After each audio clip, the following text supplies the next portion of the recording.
আমরা পাইথন শুরু করেছিলাম, কিন্তু এখন পর্যন্ত আমি হয়তো কন্টেন্ট দেইনি। সো তাই আমি আজকে কন্টেন্ট রেডি করলাম, এবং আমরা কন্টেন্টের ভেতর দেখতে পাবো যে আমরা আগামী কয়েকদিন কী কী পড়বো পাইথনের। এবং এই কন্টেন্টটি রেডি করতে আমি একটা বই এবং অনেকগুলা টিউটোরিয়ালের সাহায্য নিয়েছি। সো অনেকগুলো রিসোর্স একসাথে করে তারপরে এই কন্টেন্ট রেডি করেছি। এমনভাবে করা হয়েছে যেন মোটামুটি পাইথনের সব কিছু কভার হয়ে যায়। সো তাহলে চলুন শুরু করা যাক, আমরা কি কি দেখব পাইথনে। তো প্রথমে আমরা ইন্ট্রোডাকশন টু পাইথন ল্যাঙ্গুয়েজে দেখব সিনট্যাক্স। তো পাইথনের যে সিনট্যাক্স, যে গঠন থাকে তা দেখব। তারপর দেখব কিভাবে পাইথনে ভেরিয়েবল ক্রিয়েট করা হয় এবং ভ্যালুস অ্যাসাইন করা হয়। তারপর প্রিন্ট ফাংশন, দেন দেখব পাইথনের কিওয়ার্ডস, স্টেটমেন্টস, দেন দেখব আমরা ব্লক ইনডেন্টেশন। সব কিছু আমরা বিস্তারিত পরে দেখব, আমি জাস্ট বলে যাচ্ছি যে আমরা কি কি পড়ব। ডাটা টাইপস দেখব, তারপর collection types, creating modules. Then second চ্যাপ্টারে আমরা পড়ব অপারেটরস। অপারেটরস বলতে arithmetic operator, assignment, comparison, logical, bitwise এবং কিছু স্পেশাল অপারেটর। তারপর আমরা দেখব পাইথন ডাটা টাইপস। ডাটা টাইপসের ভেতর থাকবে স্ট্রিং। স্ট্রিংয়ের অনেকগুলো কাজ দেখব আমরা, যেমন স্ট্রিং স্প্লিট করা, কীভাবে চেঞ্জ করা হয়, স্ট্রিপ করা, জয়েন, ফরম্যাট, রিপ্লেস। আচ্ছা, এটা রিপ্লেস হবে, রিপ্লেস হয়ে গেছে, আমি চেঞ্জ করে দেবো। অ্যান্ড আমি কিন্তু এই পিডিএফ আমার এই ভিডিও ডেসক্রিপশন বক্সে দিয়ে দিব, আপনার সেখান থেকে ডাউনলোড করে রাখতে পারবেন। তারপর দেখবো আমরা সেট, নাম্বারস, লিস্ট, ডিকশনারি, টাপলস। তারপর দেখব ভেরিয়েবলস। ভেরিয়েবলে থাকবে লোকাল ভেরিয়েবল, গ্লোবাল ভেরিয়েবল। দেন আমরা ডেট অ্যান্ড টাইম নিয়ে কিছু কাজ করব।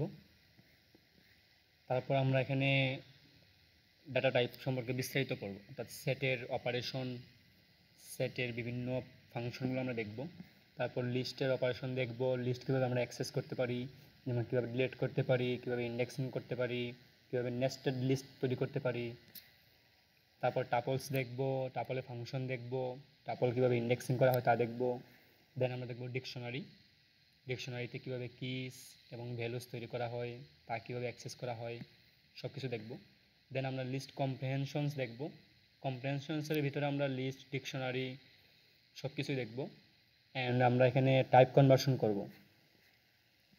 এরপর 11 নম্বর চ্যাপ্টারে আমরা দেখব অ্যারেস। আমরা ইন্ট্রোডাকশন টু অ্যারে দেখব, তারপর কীভাবে ভ্যালু অ্যাড করতে হয় অ্যারেতে তা দেখব। অ্যাড আইটেমস, রিমুভ, পপ, কীভাবে ডিলিট করতে হয় এগুলো, ইন্ডেক্স, দেন কনভার্ট, কাউন্ট। দেন আমরা আসবো কন্ট্রোল ফ্লোতে। কন্ট্রোল ফ্লো বলতে আমরা এখানে বিভিন্ন কন্ডিশন, লুপ এগুলো ইউজ করব, যেমন conditional statement, loops, nested loops, while loops, break statement, আমরা সব কিছু দেখব। তারপর আমরা দেখব ফাংশনস।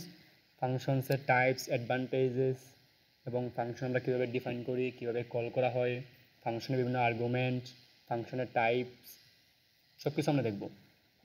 দেন আমরা আসবো পাইথন ওপিস। ওপিস বলতে অবজেক্ট ওরিয়েন্টেড প্রোগ্রামিং। ওপিসের কনসেপ্ট দেখব, তার কীভাবে ক্লাস তৈরি করা হয়, ক্লাসের সম্পর্কে বিস্তারিত, দেন অবজেক্টস, ইনহেরিটেন্স, পলিমরফিজম, কনস্ট্রাক্টরস, ইটারেটরস, আমরা সব কিছু দেখব। দেন আমরা আসবো ফাইল হ্যান্ডেলিংয়ে, অর্থাৎ আমরা যে পাইথন প্রোগ্রামগুলো করব সেখানে আমাদের তো বিভিন্ন ধরনের ডাটা সোর্স লাগবে। সো ওই ডাটা সোর্সগুলো আমরা কীভাবে ফাইলগুলো হ্যান্ডেল করতে পারি, এবং আমরা কীভাবে সিএসভি ফাইল, অর্থাৎ সিএসভি ফাইল নিয়ে বেশি কাজ করা হয়। সো আমরা সিএসভি ফাইল কীভাবে রাইট করব, কীভাবে রিড করব, সব কিছু আমরা দেখব। দেন আমরা এক্সেপশনস হ্যান্ডেলিং দেখব, এবং সবশেষে আমাদের থাকবে ইন্ট্রোডাকশন টু পাইথন লাইব্রেরিজ, অর্থাৎ NumPy, pandas, matplotlib, seaborn, scikit-learn, এই লাইব্রেরিগুলো সম্পর্কে আমরা জাস্ট হালকা পাতলা ইন্ট্রোডাকশন দিব, কারণ এগুলো সম্পর্কে আমরা বিস্তারিত প্লেলিস্ট পরবর্তীতে বানাবো। অ্যান্ড দেন আমি কোন কোন রেফারেন্স ইউজ করছি এটা তৈরি করতে আমি পাইথন ডকুমেন্টেশন দেখলাম, অনেকগুলো টিউটোরিয়ালস এবং পাইথন ফর প্রফেশনালস বুকটা দেখেছি। সো আশা করি যেহেতু সব কিছু কালেক্ট করে আমি এই কম্বাইন লিস্টটা তৈরি করেছি, যেন একদম বিগিনার লেভেল থেকে শুরু করে আমরা মোটামুটি ইন্টারমিডিয়েট লেভেল পর্যন্ত যেতে পারি। সো আশা করি আমরা শেষ করতে পারবো। থ্যাংক ইউ সবাইকে।